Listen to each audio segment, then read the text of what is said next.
ఇది కేవలం మతోన్మాదంతో పిచ్చెక్కి తిరుగుతున్న రాధా మనోహర్ దాస్కి మాత్రమే, నా ప్రియ హిందూ సోదరులకు కాదు, గమనించగలరు. వీడికి కౌంటర్ ఇచ్చే ముందు వీడన్న మాట ఒక్కసారి చూడండి. దానికంటే ముందు నా ఛానల్ని సబ్స్క్రైబ్ చేయడం మర్చిపోకండి.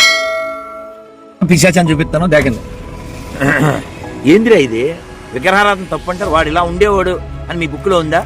విగ్రహారాధన తప్పు, విగ్రహారాధన చేస్తే నరకానికి వెళ్తారని చెప్పే దరిద్రపు మతాల. ఏంట్రా అన్నావు? యేసుక్రీస్తు వారు పిశాచా? నువ్వు నమ్మే రాముడు కృష్ణుడు వారంటే నాకు ద్వేషం లేదు, ఎందుకంటే నా హిందూ సోదరులను బట్టి. కానీ నేను చెప్పేది ఏంటంటే, వారు చనిపోయారు కానీ తిరిగి బ్రతకలేదు, అంటే వారిని పిలవాలి పిశాచి అని. కానీ యేసువారు చనిపోయి సమాధి గెలిచి సజీవుడే మరలా బ్రతికర్రా వ్యాప్రాసి వెధవా. ఆయన పిశాచి ఎలా అవుతారా సన్నాసి? ఆయన సజీవుడు. ఇకపోతే అందరూ క్రైస్తవులు కాదు, నిజ క్రైస్తవులు వేరు. వారు విగ్రహాలని నమ్మరు, బైబిల్ని తప్ప. ఆ విగ్రహాలు పెట్టింది రోమన్ క్యాథలిక్ వారు.